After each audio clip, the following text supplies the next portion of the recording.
स्वामीनारायण हरे, स्वामीनारायण हरे। वचनामृत गडडा प्रथम प्रकरण का 49वां। अंतर्दृष्टि। संवत 1876 में माघ शुक्ला चतुर्दशी 29 जनवरी 1820 को सायंकाल स्वामी श्री सहजानंद जी महाराज श्री गडडा स्थित दादा खाचर के राजभवन में श्री वासुदेव नारायण के मंदिर के आगे नीम वृक्ष के नीचे चबूतरे के मध्य पलंग पर विराजमान थे। उनके मुखारविंद के सामने 2 बड़े दीपक जल रहे थे। उन्होंने कंठ में पीले पुष्पों का हार पहना था, दोनों हाथों में पीले पुष्पों के गजरे धारण किए थे और श्वेत वस्त्र पहने थे।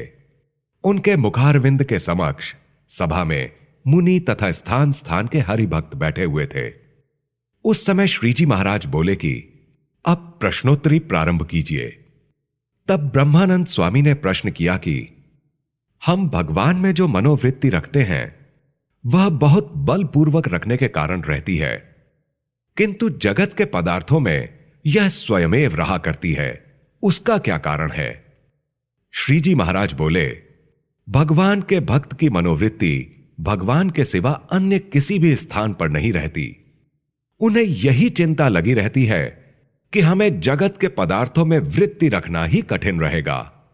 अतः परमेश्वर के भक्तों को जगत के पदार्थों में मनोवृत्ति रखना ही कठिन है तथा जगत के जीवों के लिए परमेश्वर में वृत्ति रखना अत्यंत दुष्कर रहता है।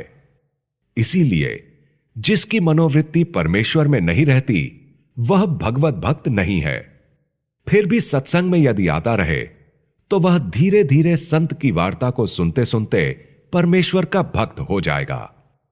फिर ब्रह्मानंद स्वामी ने पूछा कि इस प्रकार भगवान में वृत्ति रखने का कौन सा साधन है? तब श्रीजी महाराज बोले कि भगवान में वृत्ति रखने का साधन अंतर्दृष्टि है। वह अंतर्दृष्टि कौन सी है? तो स्वयं को जो प्रत्यक्ष भगवान मिले हैं उनकी मूर्ति के सामने देखते रहना ही अंतर्दृष्टि है। यदि उस मूर्ति को छोड़कर षटचक्र दिखाई पड़े अथवा भगवान के गोलोक एवं वैकुंठ आदि धाम दृष्टिगोचर हो जाएं, तो भी वह अंतर्दृष्टि नहीं है।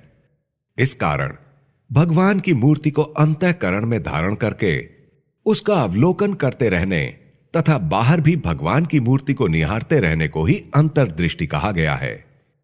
उस मूर्ति को छोड़कर अन्य जिस जिस स्थान पर वृत्ति रहे तो उसे बाह्य दृष्टि कहा जाता है। इसके पश्चात श्रीजी महाराज परमहंसों से बोले कि अब 2 भक्त आमने सामने बैठकर प्रश्नोत्तर का कार्यक्रम प्रारंभ करें। इसके पश्चात परमहंसों ने बहुत देर तक परस्पर प्रश्नोत्तर का कार्यक्रम चलाया। उन्हें सुनते हुए श्रीजी महाराज उनकी बुद्धि की परीक्षा करने लगे। इति वचनामृतम। इस प्रकार से श्री गडडा प्रथम प्रकरण का 49वां वचनामृत पूर्ण हुआ।